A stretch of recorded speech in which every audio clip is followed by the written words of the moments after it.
Hi, this is Mary Roberts, and welcome to Crystal Chandelier. This is your second crystal lesson, and I'm going to name this lesson the Chief Cornerstone. About a year ago, I purchased a book at a thrift store called The World Trade Center Remembered. And I bought the book without looking into the book. I just saw the cover. I bought it because I wanted a memory of September 11th, the events that happened that day. And so when I took the book home, I opened the book and I sat and started looking through it and realized that the book was not about September 11th, but it was about the World Trade Center before September 11th happened. So I was very disappointed, and what I did was I just had flipped through it and then I put it on a shelf somewhere. Well, flash forward to yesterday. Early in the morning, I was watching videos on YouTube that were about September 11th, and I was listening to different broadcasts concerning that tragic event that day. And after I had watched a bunch of these videos, I came to the last video where I was kind of getting a little bit tired. But all of a sudden, the Spirit of God whispered to me, "Go get your book." That same book that I had bought from the thrift store. And I thought about it for a second, but he whispered again, "Go get that book." So I got up, listened to the Spirit, I went in my living room and got that book. And I wish I could show you the book right now, but I can't because of copyright rules. I can't show the book. But I grabbed the book and I sat back on my bed, and I kept my phone by me playing the video that I was watching, because I'm the type of person where I love pictures in books. I like the kind of books that have a lot of pictures in it. So what I had planned to do was what I had done before, was just flip through and look at the pictures. So I smile because God always has a different plan than what we have usually. It's just kind of funny. So I sat down with this book, and as I opened the book, all of a sudden the video on my phone that I was watching stopped, and another video came up, which was some jazz music that I had put in my watch list on YouTube. So I'm a jazz person. I love jazz very, very much. And so I thought it was strange. I was like, what happened to the video? But then I realized that the video was over and this jazz video had came on. So as I was listening to this jazz, I thought, okay, well, I'll just keep the jazz on because it sounds really good. And it was just a mood in my room of jazz. So I thought, okay, I'll just keep that on. So I start flipping through the book, and I come to this one beautiful picture in this book. And it's basically the skyline of New York, and it actually is showing the Twin Towers. And this whole scene is at night. So the towers look very, black with the lights on it, and so does the city. And then the background is very like midnight blue, beautiful blue. And so it's a beautiful picture. And as I was looking at this picture, I started to think in my mind about New Yorkers and jazz and the jazz scene in New York. Now, I've never been to New York before, but I've always heard that the jazz there is really great. And so I always thought, wow, it just, it seems like a neat place, if they have jazz, because I love jazz. So as I was looking at this picture, I also started thinking, I'm looking at this beautiful picture and I'm thinking, wow, is New York the most romantic city in the world? I just never seen New York quite like this picture. And I started thinking about romance, and I'm a romance type of person. I really think that romance is a beautiful thing, and combined with jazz, I think that is just such a romantic and beautiful thing. So I started thinking about that, and I started thinking about the people of New York that might like jazz and what they're like. I started thinking of these things. And so I continued to look at this picture, and I was just in this mode, and it's still giving me goosebumps right now. So I was just in this mode of like, wow, you know, thinking about the beauty of New York. So all of a sudden, the Spirit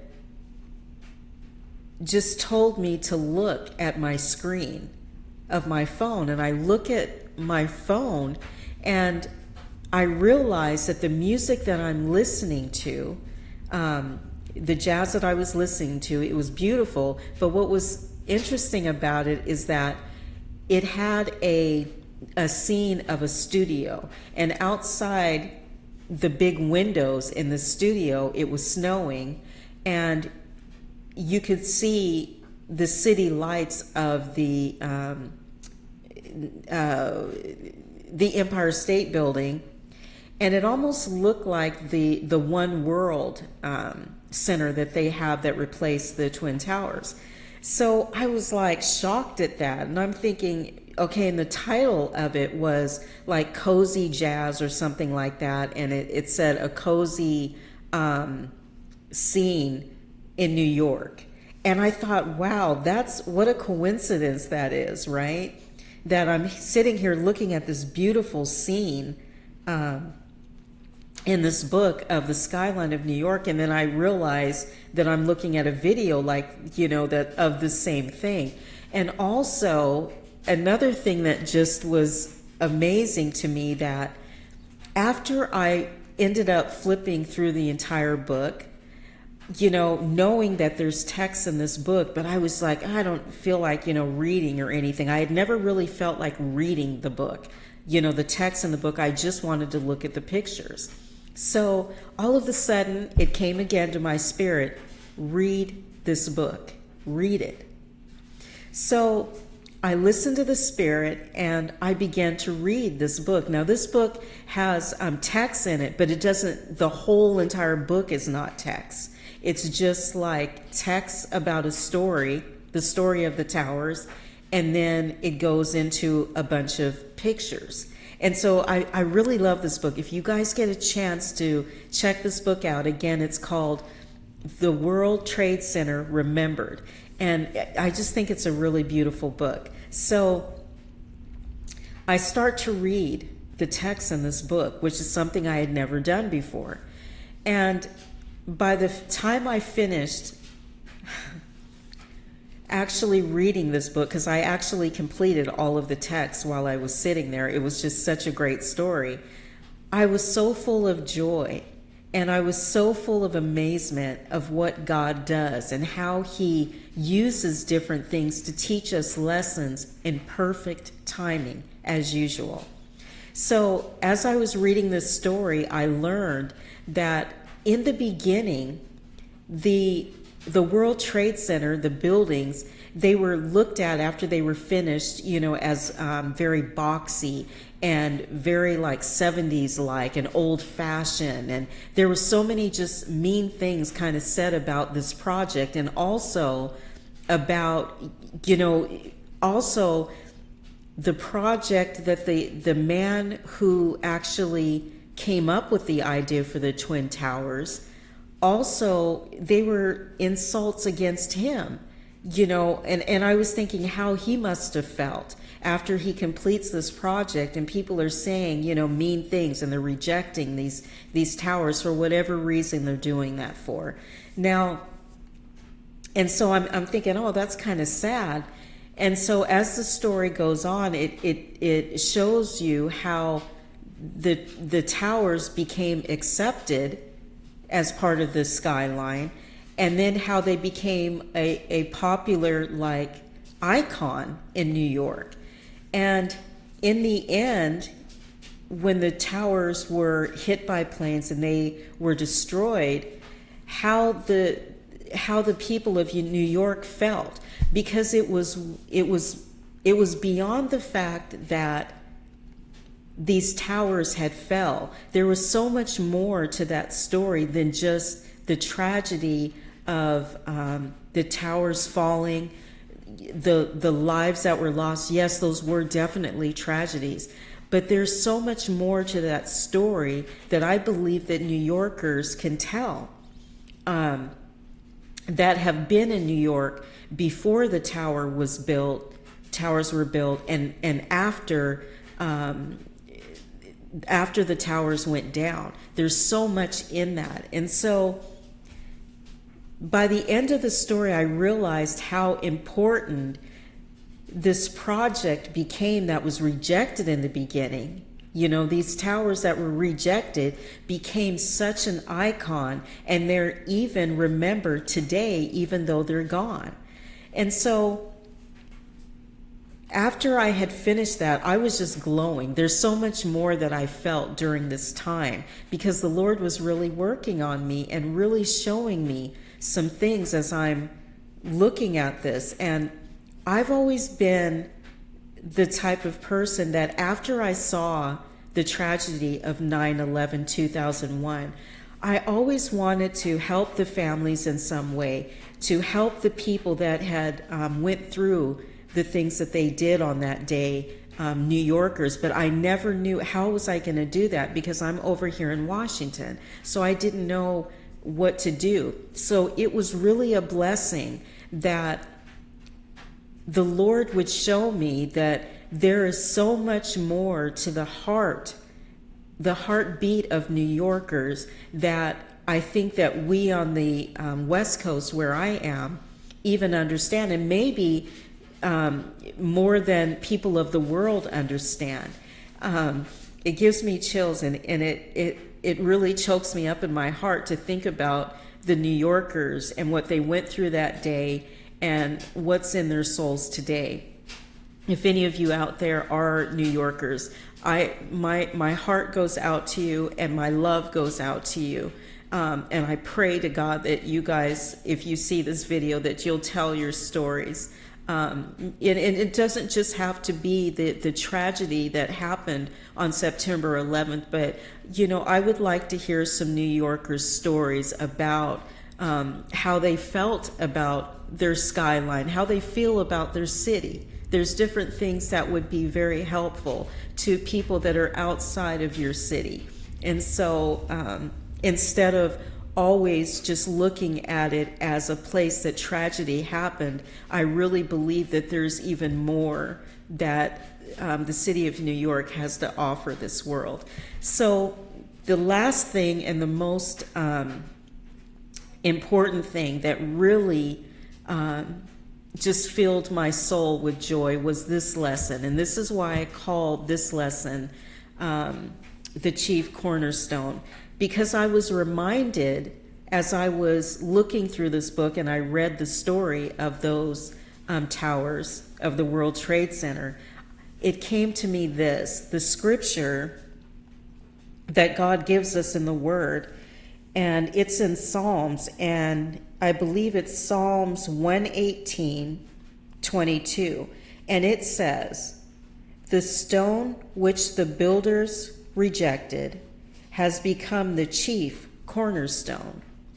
And this is so true to me as far as the World Trade Center is concerned. Something that was rejected in the beginning, but then became a chief cornerstone in the end. Not just physically, but in our minds. I think that that's an incredible thing. I think that it's a beautiful thing that these buildings that were rejected in the beginning, throughout the time span of its lifetime, it became an icon. You know, even though it was destroyed in the end, but the story of it even is just incredible. Now, remember in your own life that you too can be considered a cornerstone if you continue to trust in God. I am a living witness that when we are young and earlier in our lives, and no matter what we're going through in our lives, that there is going to be a day that God is going to repay us with joy if we just trust him, and we can trust him enough to allow us to see that in our lives. I was a child who went through a lot of very, very hard times. And I always thought that I was going to be a very sad person because of the things that happened to me when I was young. But as I grew up and I walked my walk with God, he began to show me how those tragedies and those things in my life were meant for me to grow in my life, and most importantly, to be able to grow closer to him and help others become closer to him, to have that will to want to help other people. So I hope that you remember that if you've ever been rejected in your life, at any time in your life, that you just keep trusting God, and one day he is going to make you a cornerstone, a chief cornerstone, just like he did with the beautiful Twin Towers. And I believe that he can do that also, I believe, in our lives. And so I hope you understand this lesson. I get kind of jumbly sometimes, and so I hope that you are able to get something out of it. When we look and we remember the Twin Towers, let's try to not just remember the tragedy that happened there, but let's remember those that are left behind, the hearts of the people of New York that were there and all of those responders. But let's look at the lesson of the Twin Towers and how they were rejected in the beginning, but then they became a chief cornerstone. And let the memory of that strengthen you in your own life. So I hope you enjoyed this video, and I hope that you can take this crystal and put it into your chandelier that you're building. I love you guys, and I will see you next time.